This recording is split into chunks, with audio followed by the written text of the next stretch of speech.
Well, hello, welcome to North Carolina Vietnam Veterans Incorporated's Lessons of Vietnam. My co-host, Mr. Bob Matthews, as we call him, the Educational Czar, is with me tonight, and we're going to, after a couple of announcements and so forth, some things that are going on locally.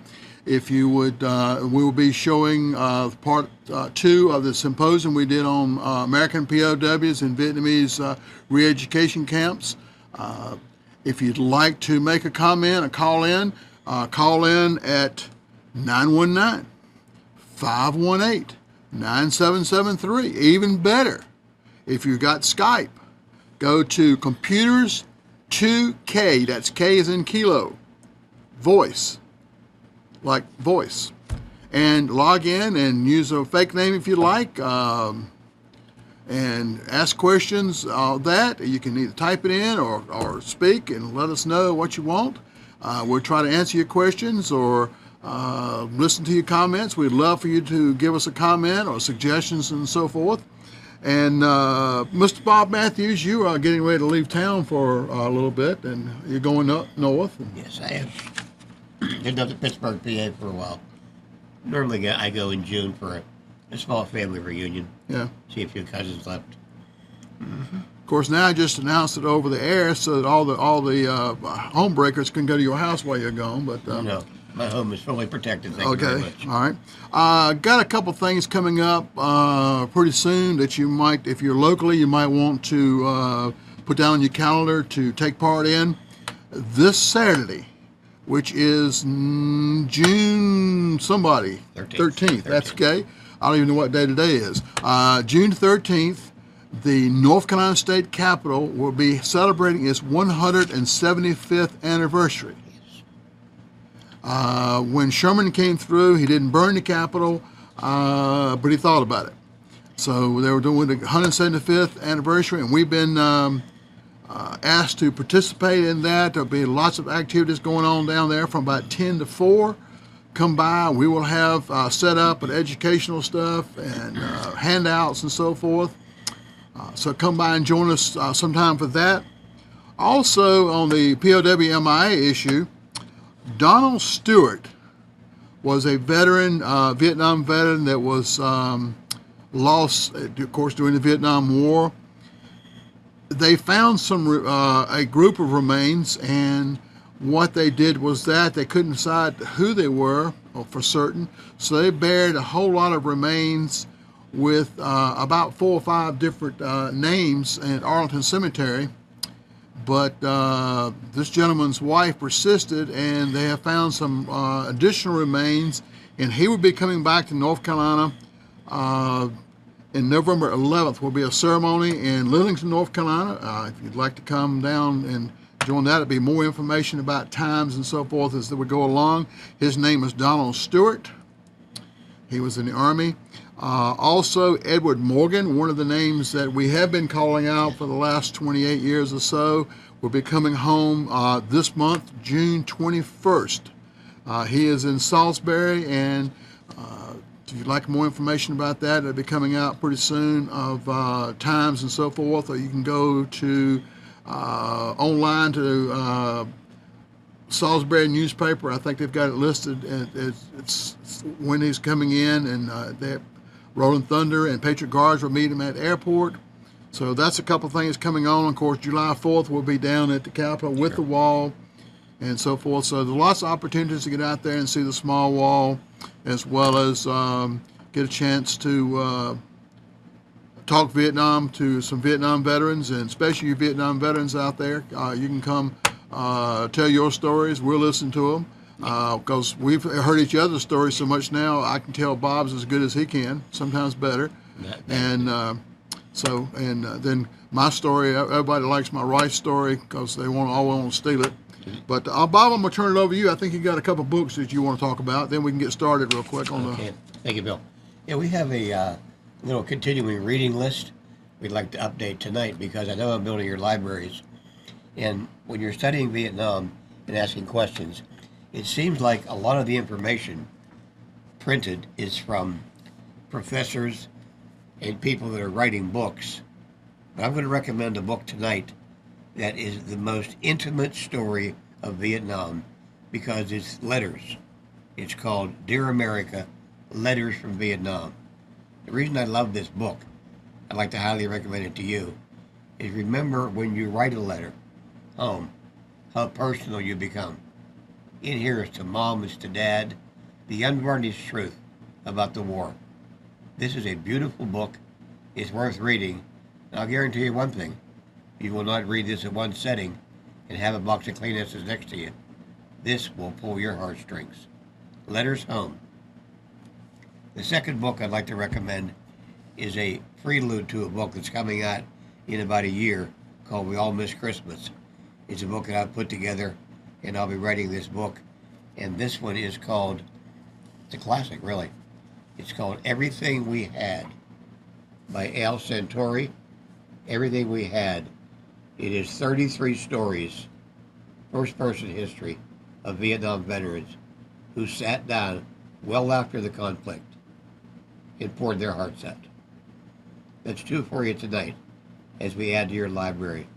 And as Bill mentioned, please call in tonight. Any questions you have, keep in contact with us. Think about the first person we're going to have on the video tonight is Brigadier General Norman Gaddis, who was in the Air Force, and Norman just finally got around to writing his book. Yes, he did. It escapes me right at the moment, the name of it, but if Norman wrote it, it's going to be good. You can get it on Amazon. Just look up Norman Gaddis, but you'll hear a little bit of his story tonight, and get the book and read it. It's got to be quite a story, because he's got quite a story. And by the way, I do want to announce that Mr. Amnon Nissan was awarded the Sponsor of the Year for 2015 by NCBI. So we have a sitting here with a celebrity, and so we appreciate all he does for us. Is it Kiss the Truth? Huh? Kiss the Truth is the Kiss the Truth Goodbye. Am I fact 5? Could be. That sounds about right. Air Force Corps Crown and Norman Gaddis. Okay, Yeah. that was the name of Kiss the the Truth Kiss the Goodbye. Truth Goodbye by Norman Gaddis. Talks about, I mean, the communists lie. No, they wouldn't lie. No more than our government. Anyway, we'll now get started on the symposium. If you have a question, call in or comment. We'd love to hear from you. Thank you. Brigadier General Norman Gaddis was in the Air Force, so we have got the Navy, semi-Marines, and now the Air Force. Norman, you were on your 69th mission, or what? Which mission? What was your number of the mission that you were on when you were shot down? I was on number 73. 73. Yes, yes. Now, I believe you kind of flew part-time. You had another job. Yes, the base that I flew out of, Cam Bay, operated 24 hours a day.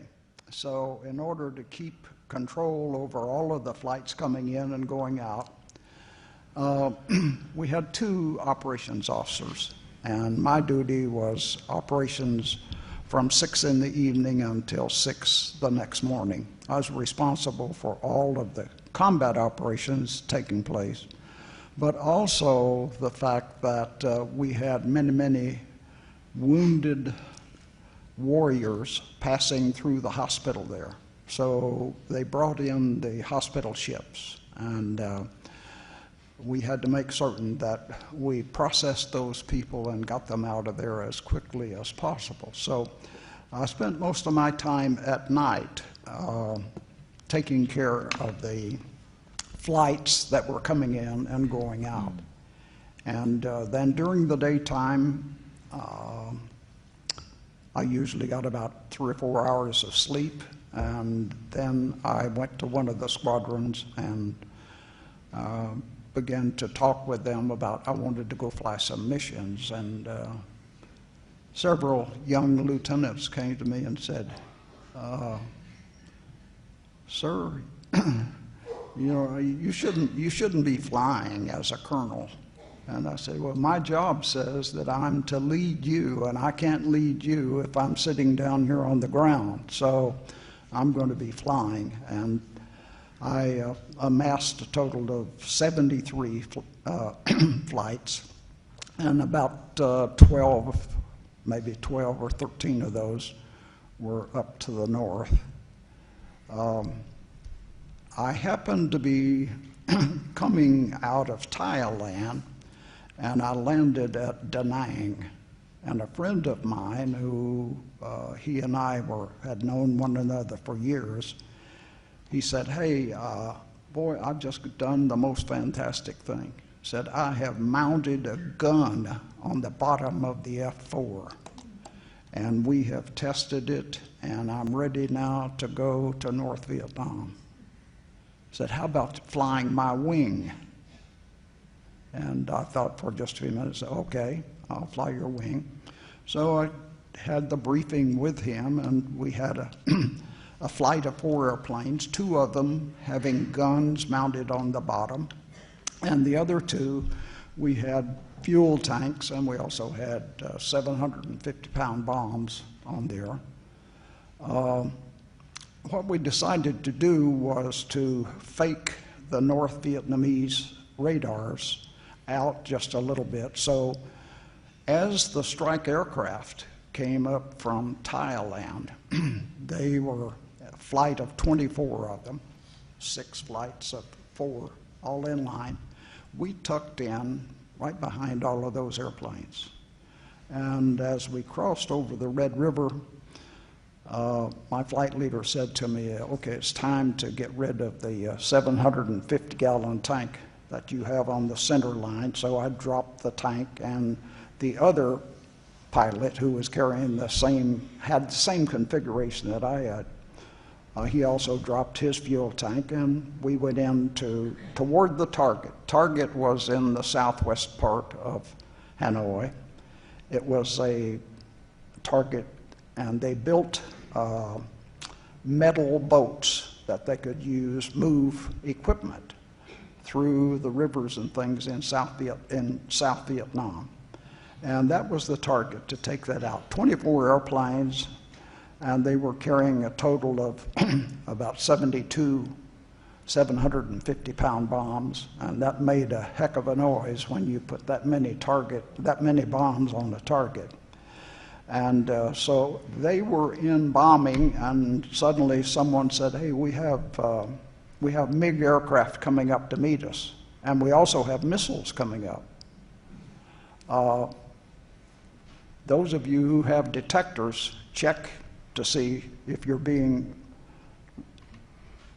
followed by the radar. And I looked at my instruments, and I was okay. We saw one MiG-21, and my flight leader said, "Okay, that's the guy I'm going to go after." And he started into a dive. I was following him. The MiG-21 reversed course and came around, and I was over the top, and about this time a missile exploded just outside of my airplane. And when it exploded, part of the debris was sucked into the engine and caused the engine to blow up. As soon as the engine blew up, then all of the flight controls were inoperative. And I told the young man who was in the back seat of my airplane, Air Force Academy graduate, a fine, fine young man, about the same age as my own older son. And I told him, "Okay, we're going to have to get out. Go, bail." And I heard the canopy explode, get away from the airplane. And then the next thing I heard was the ejection seat going out. I heard that very clearly. And I waited until I was certain that he was out of the way. Then I ejected from the airplane, and I happened to be upside down at about, I think it was about 2,300 feet above the ground.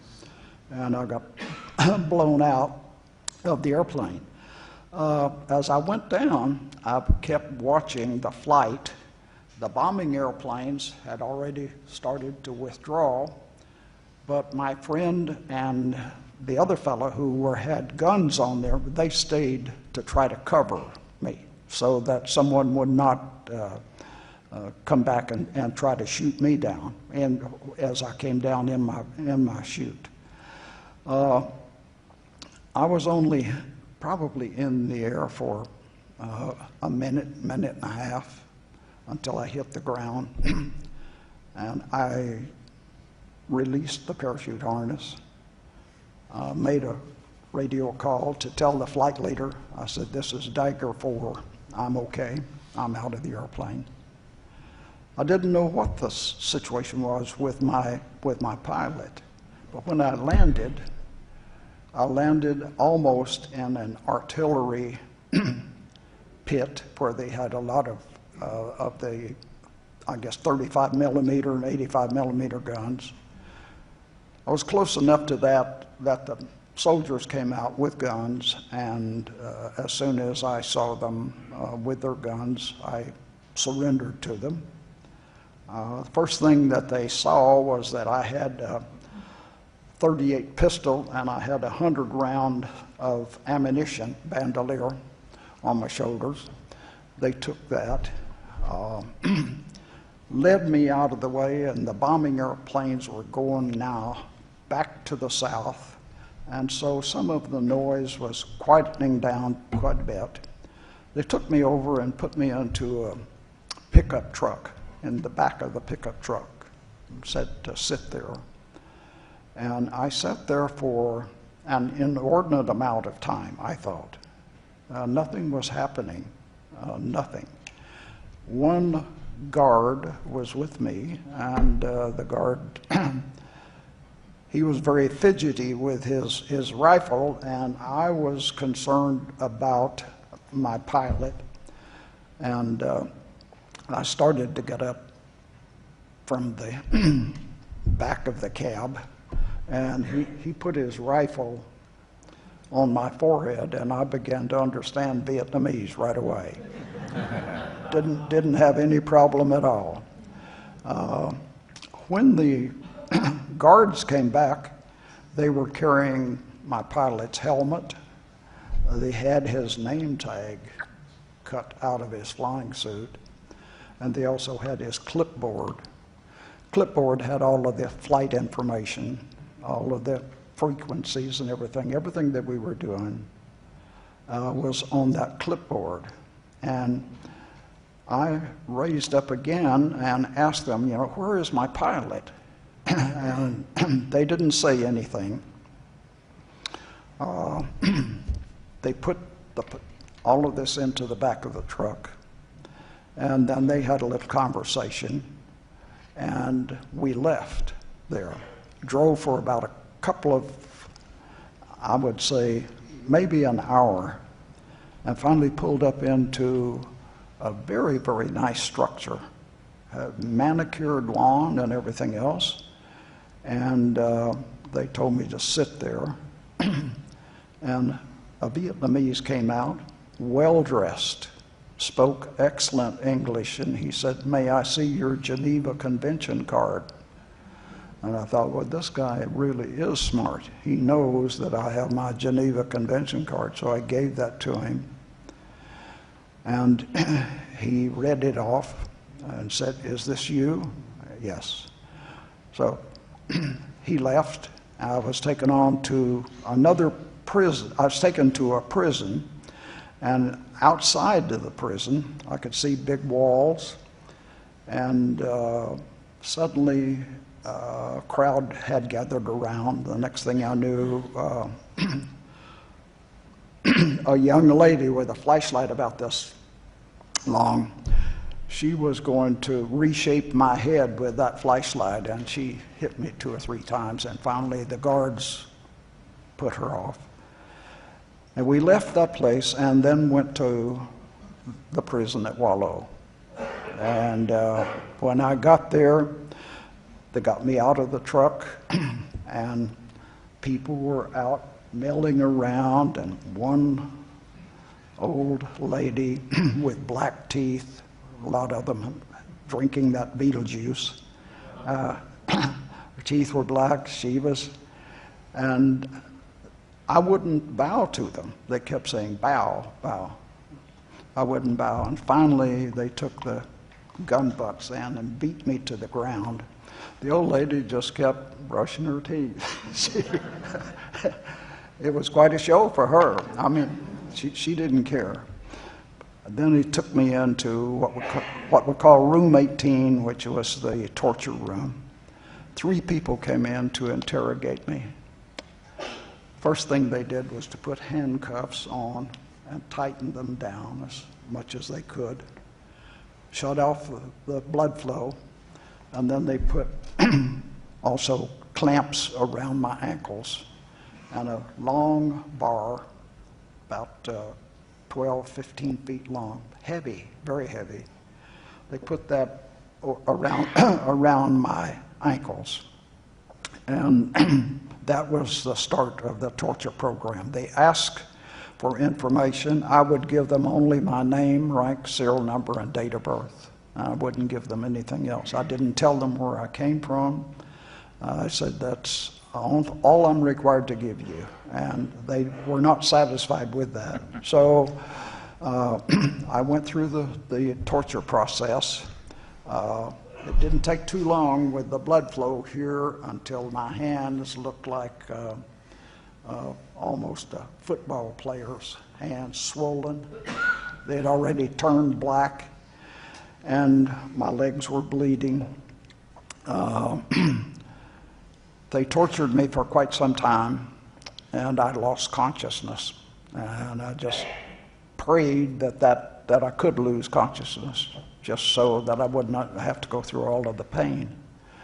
And when I came to, they had taken the iron bar off, and they had also released some of the pressure here.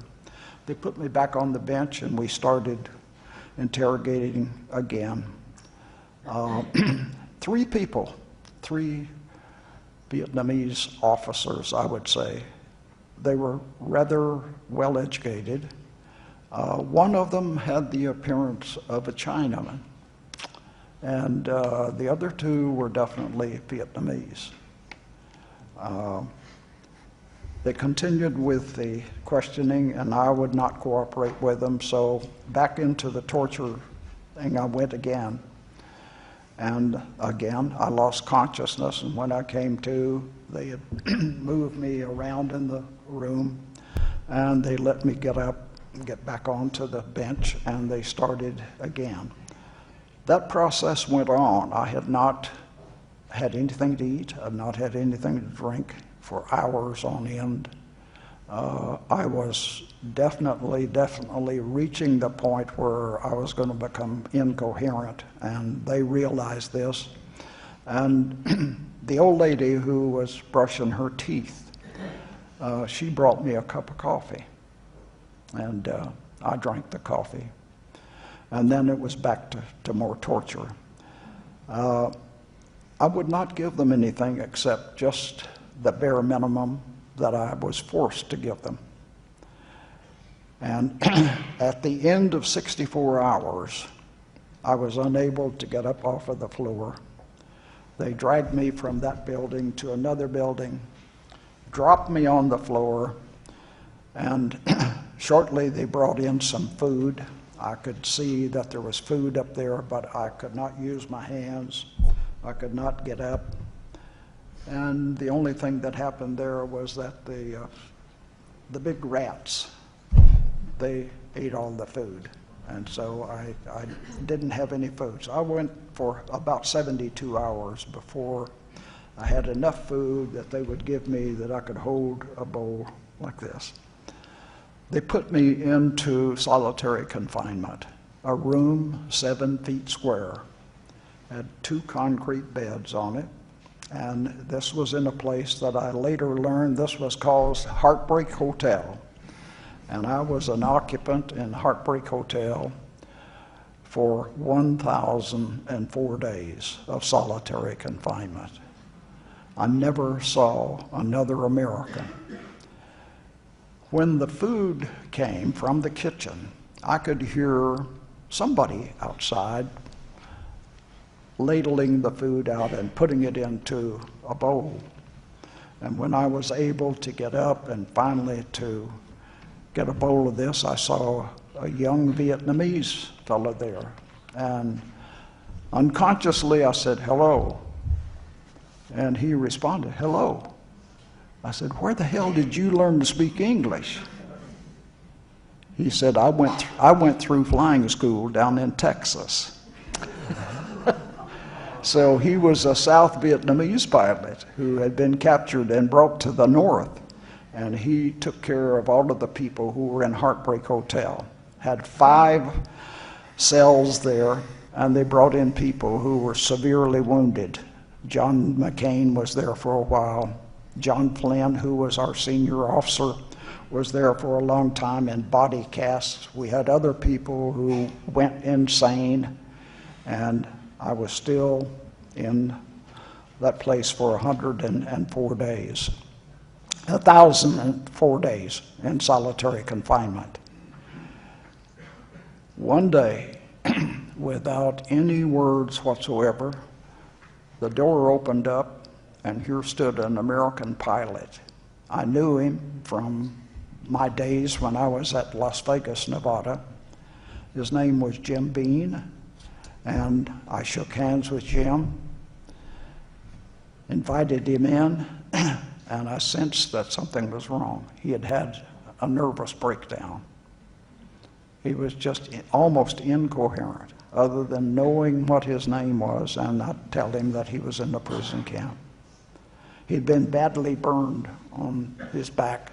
A missile hit his airplane, and he had some real mental problems. Now, within the service, we find out, who is the ranking officer. He was the ranking officer, and I was the junior officer.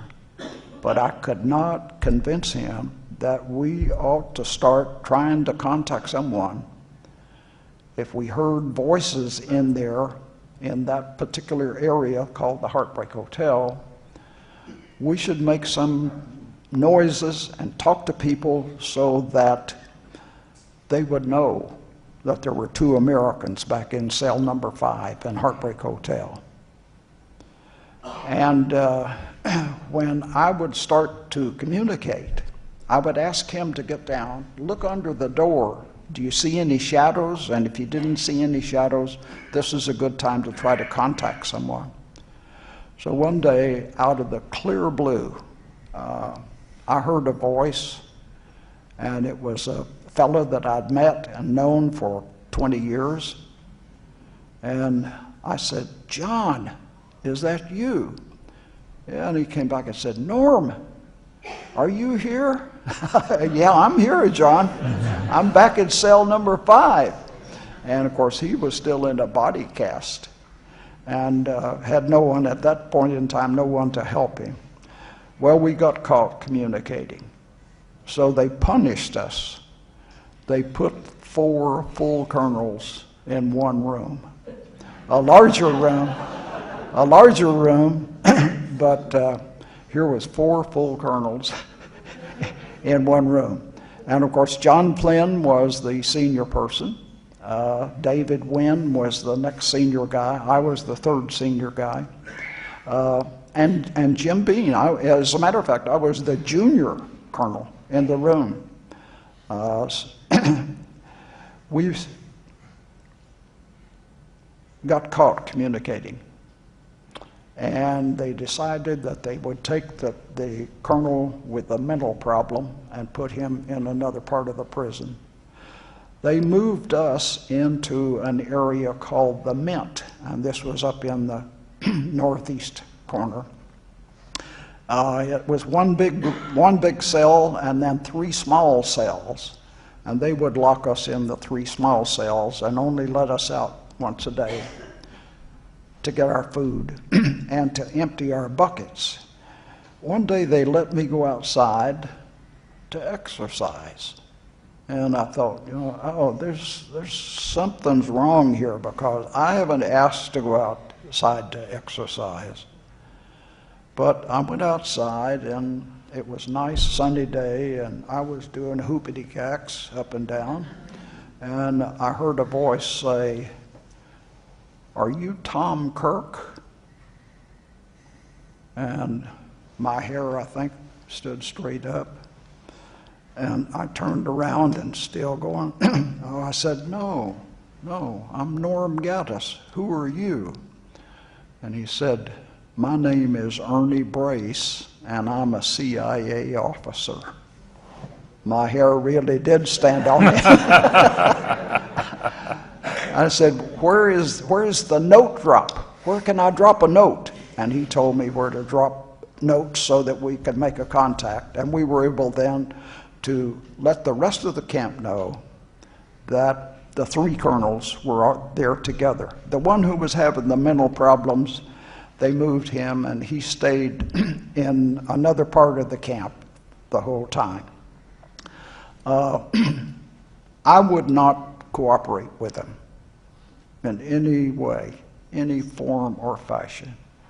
2.5 years after I was there, they let me write a letter to my wife. I was entitled to write a 7-line postcard size to my family once a month, and they never let me do that.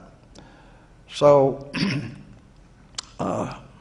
they came and said, "You want to write home?"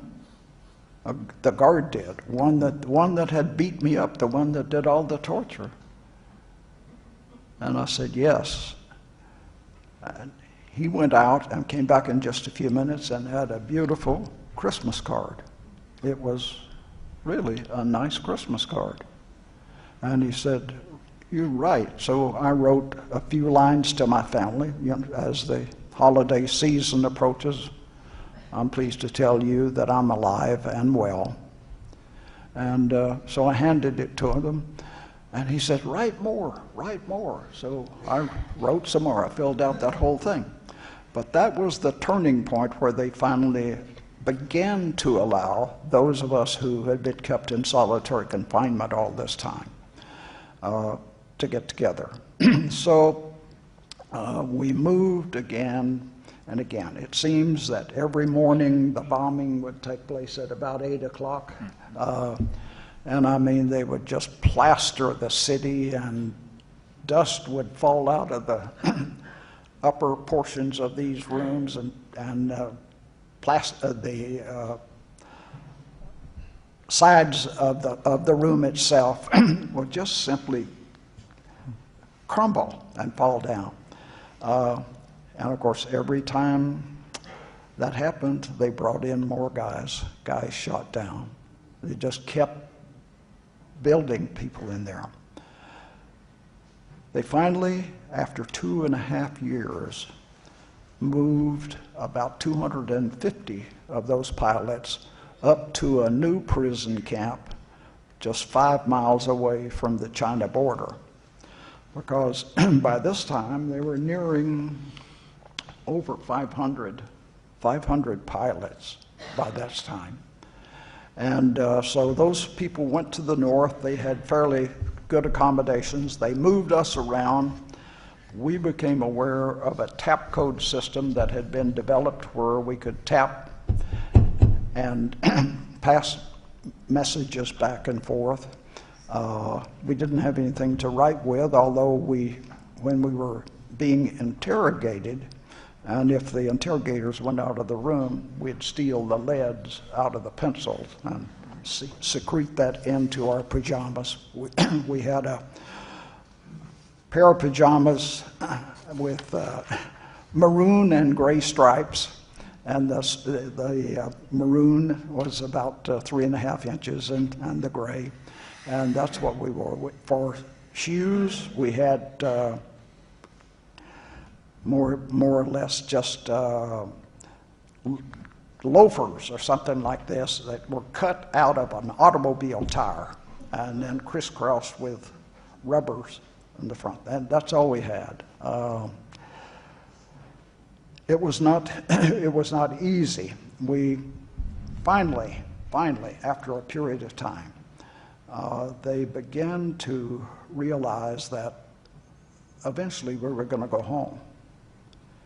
And I think that they wanted us to give them some statements concerning our treatment. And we wrote just the way it had been, that we were tortured, I was taken to a hospital, blindfolded and taken to a hospital 6 times.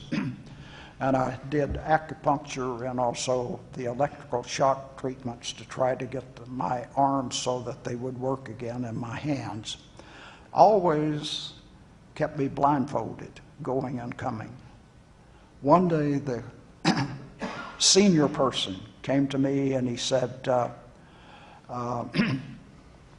clothes. He said, so I knew to put on the long shirt. I put on the long shirt, and he blindfolded me, took me out. We drove in this little 3-wheel vehicle for quite some time. And we finally arrived at this building. They led me in, took the blindfold off, and it was a diorama. A diorama is a sort of a sandbox where they have placed all of the ridges, trees, and so forth. And this was the diorama of Dien Bien Phu. And they told about how they defeated the French at Dien Bien Phu. The French lost, I think, something like 60,000 of their officers and men there in a place that they felt was secure. But they failed to realize that the Vietnamese could bring guns up to the top and fire down in there, get those. After I saw all of that, and it was well done, the camp commander came to me and sat down and said, "Would you like to go home?" I said, I want to go home when everyone who is captured ahead of me goes. So that stopped the conversation. Along came Christmas, and they said, came to me and said, we're going to have some very special guests come to visit us tomorrow, and we'd like to have you come out and meet them. And when I looked at this fellow, I'd never seen him before. He was well dressed, had on a nice sports shirt, and as I remember, he had on wing-toed shoes, which was most unusual for them to be wearing a shoe. And he said, we'd like to have you come and meet these guests. And I was standing there. I said, I'm not going anywhere. I don't give a damn if you kill me. I am not taking part in that shenanigans. I'm not going to be a part of it. I thought it was probably Jane Fonda, but I don't know who it was. But I let him know that I was not going out to meet anyone. They finally regrouped us and kept 9 of the senior officers together. And in 1972, without any indication at all, they brought in an X-ray machine and gave us all a chest X-ray. Oh. You didn't get one, did No. you? That's what rank will do for you. And not only that, they came in and they said, will you write a statement about your treatment? And, oh yeah, sure, I'll tell you. And I laid it on. They came back within just a few hours and they said, we found a Bible here and we would like to have you take the Bible. And you have 9 people in your area and you can have the Bible for 9 days. But this was, something's bound to be happening. Something is bound to be happening. This was about September. On the night of December the 18th, just after dark, all hell broke loose over Hanoi. 129 B-52s bombed Hanoi all night long. I mean, we couldn't sleep. We were in an area that was apparently far enough away that none of the debris ever fell within that camp. And suddenly the door opened up and they pointed to Colonel Flynn, they pointed to me, come. So we went into a room, and there we saw several people. They, I don't know, they were pretty well dressed. They were not military, they were civilians. And they said, sit down. So we sat down, and the one person who apparently was the senior person, he said, why for you bomb us? And we said, well, we're bombing you because you are holding us, and we're prisoners. We're the only collateral that you have. And so that's why you're being bombed. And this fellow got angry and jumped up and tried to go across the table and strike General Flynn in the face. I called him General Flynn at that time because he had been promoted to general, and his wife said in a Christmas card to him, honey, we have decorated the Christmas tree, and right at the top we have placed a star. So that was our indication that he had been promoted to general. But John Flynn just went sideways, and the guy just sailed right behind us onto the floor. We didn't help him up. We just got up and walked back to our cells. And from that time on, things changed. Conditions got better. They began to let us have packages that they had held from us for months on end. And finally, the list came out. We were going to be released. And they called 29 of us out, and that was my first time to meet John McCain. Oh, you know. Yeah, the prince. John McCain, the prince. And they gave us a protocol listing how we would be released. We would be released, sick and wounded would go first, and then by the date that you were captured. That was the ground rules. And so we went back and began to look at ourselves, and the 9 of us were senior officers, but we were also the ones probably who were captured. Jerry was with us, Jerry Denton, his pilot. And so we could tell which group we were going to be on. They sorted us out. I became the commander for the second group of 120 people. And we had everything squared away. We were going to march out in a military manner, and we were going to conduct ourselves as officers and gentlemen. And there would be no fighting. We would not strike them. If they struck us, we had the option to retaliate, but we were not going to start the fight. And we even got to the point of, okay, this is what we're going to wear. They've given us jackets. They've also given us clothes. These are the things that we will wear. Do we want to wear a jacket or do we not want to? I let my guys decide what they wanted to do. And so we decided, yes, we will do that. The night before we were to leave, we heard American voices. And I asked my communications man, I said, get up to the wall to see if we could find out who these people are. This was a group of people who had been moved from South Vietnam to the north. It had taken them 3 years to make the trip. And they were there, some 40 of them. And I asked our communications man, give us a list of all of the names. See if you can get a list of every person who is in that room. And we took the list. We made 3 lists. This is kind of personal, but okay. We said, all right, hide that list in your shorts. 3 different people. So they will not examine you.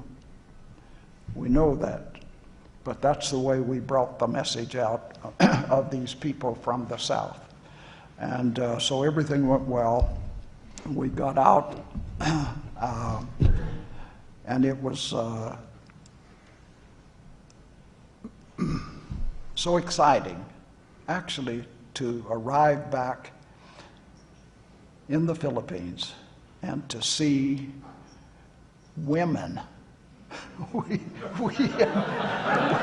We had not seen a woman in years, and you know, they had two girls who worked in the cook place up there, but they looked like they were football players from Pittsburgh, and so. But golly, it was nice. We had beautiful nurses on the airplane. They had our history, our medical history. Everything went wonderful. It was just absolutely fantastic. I arrived there. I had some problems with some of the people who were simply unable to handle the excitement. And so I had to ask the hospital commander if he would provide a guard. Two people that I was concerned about. One of them had threatened to jump out of the window at the hospital. And I told the hospital commander of the situation. I said, they are so elated and to have all of this food and these beautiful people, beautiful women. And so he provided me with security guards so that we could get those people processed and get them out.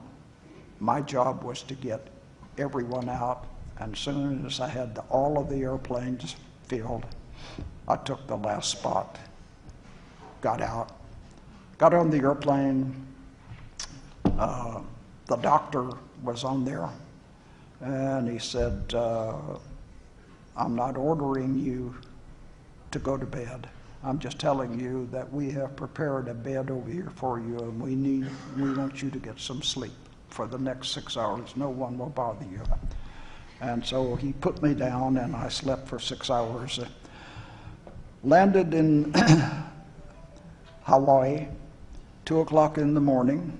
The first person that I saw was the guy that I was flying his wing when I was shot down. He said, "Where have you been?"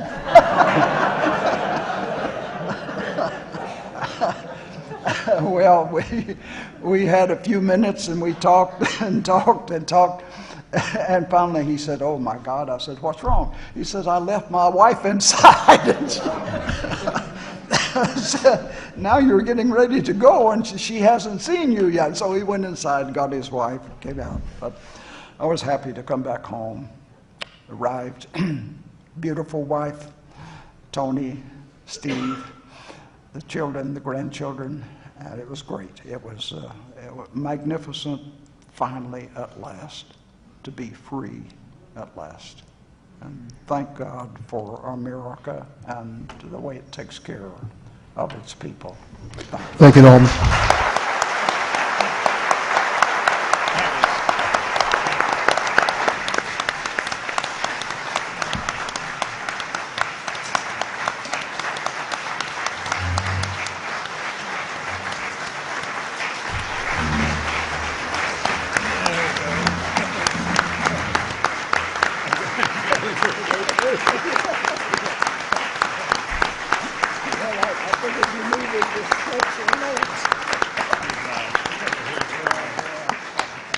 We're going to have some questions and answers a little bit later, and also they'll be out in the lobby. Keep going, we're running along. This is I'm not certain how to put this. This is a different month, the month of April. In the Vietnamese community, they call it Black April, or the Day of Infamy, because April 30th, 1975, Saigon fell to the communists. They didn't just fall to the communist North Vietnam, they fell to Russia, China, and Cuba, because Russia, China, and Cuba were furnishing weapons and everything else that the United States to North Vietnam, but the United States had made a commitment to do the same for the South Vietnam and reneged. In the years following the fall of Saigon, the communists exacted a cruel revenge on hundreds of thousands of its citizens in an extensive network of what they called Reeducation camps. The Vietnamese communists were a little more world educated than the Cambodians. We all heard about the killing fields of Cambodia. North Vietnam did the same thing with their re-education camps, just a little bit more slick, I guess. Executions, torture, and constant brutality were cloaked in a veil of secrecy. As one former re-education camp prisoner said, they did not want to re-educate us, they wanted vengeance. Another former prisoner stated the communists practiced genocide, and they decided who they wanted to kill, worked them very hard, fed them nothing, and let disease do the rest. There's been estimates of over 65,000 people being executed in the 8 years after the fall of Saigon. There were over 500,000 people placed in estimated 300 camps throughout Vietnam. And statistics show that there was as many Vietnamese killed after the war as there were during the war because of the communists. The Vietnamese communists have called the reports of brutality in the camps distorted and fabricated. They stated, "We pursue a benevolent and very humane policy towards the prisoners." They went on to say, "There are, of course, regulations in the camp. If they are violated, it is necessary to ensure they are respected. But again, we are against torture. We punish torture. But on the other hand, prisoners must be punished when they try to escape or destroy discipline in the camp." Bill, Norman, y'all noticed how much they had heard tortured in your situation. To re-educate them is to help them realize their crimes, to offer them an opportunity to listen to reason, and to reform themselves in honest-minded people, thus contributing to the common cause of national reconstruction. Hanoi said, "We have done nothing wrong by imprisoning the losing side of the war. It is Vietnam's right to punish those criminals as the European countries did with Hitler's people." The United States government and Congress basically threw the South Vietnamese soldier under the bus. We have with us tonight a gentleman who served as a major in the Rangers, was also Providence. Colonel, you were also a Providence chief or officer there, and we're very fortunate tonight that he's going to tell his story of communism. I know when I was in school, we had special courses on communism and so forth, and even today, Vietnam is communist, and if you go over there, everything looks so wonderful on the surface, but they don't have any freedom. They don't have the freedom to say much of anything. And North Carolina Vietnam Veterans Incorporated, we've been back over 3 different times.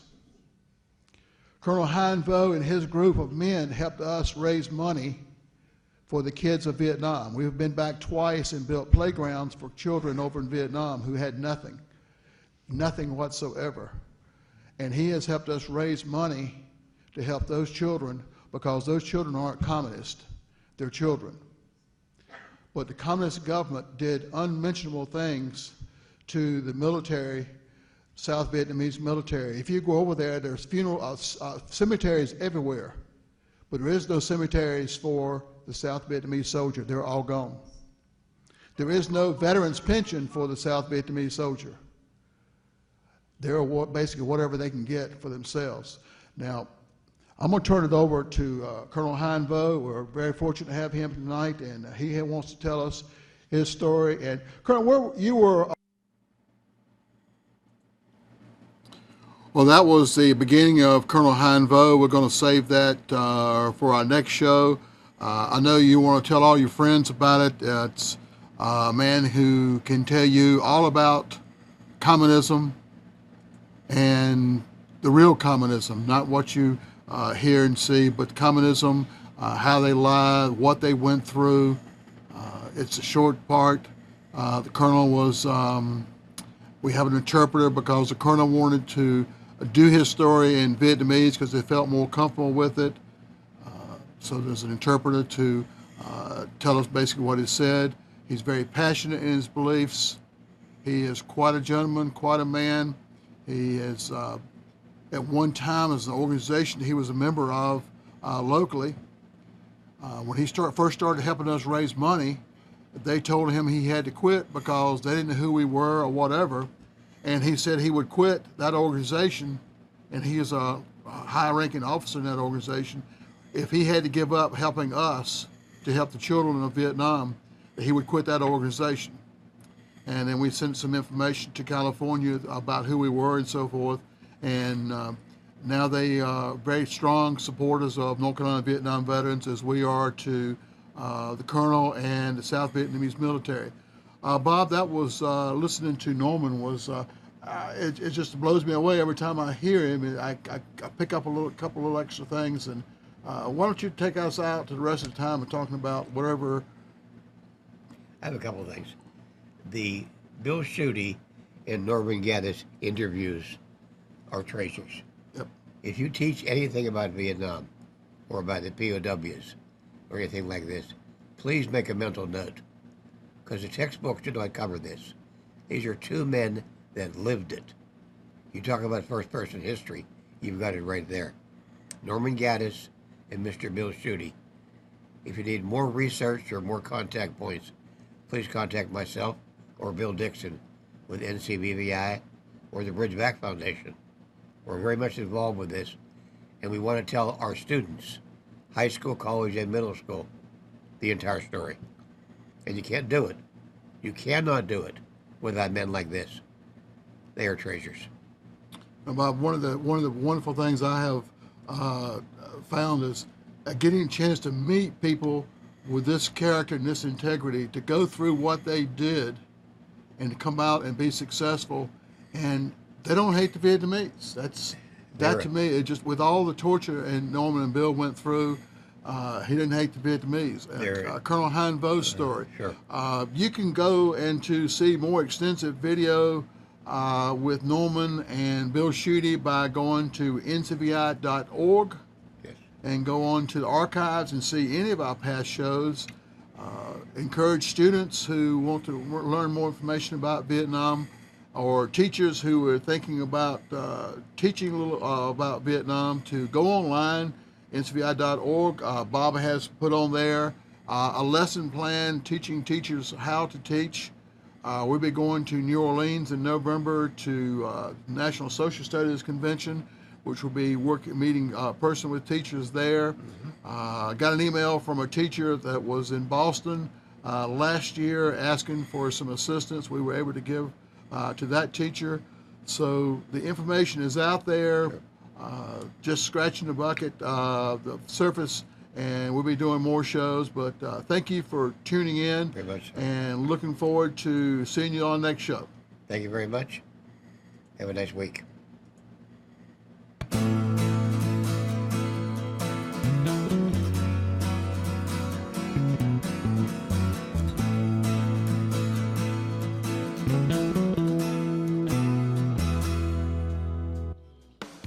You are tuned to the Nissan Communications Network.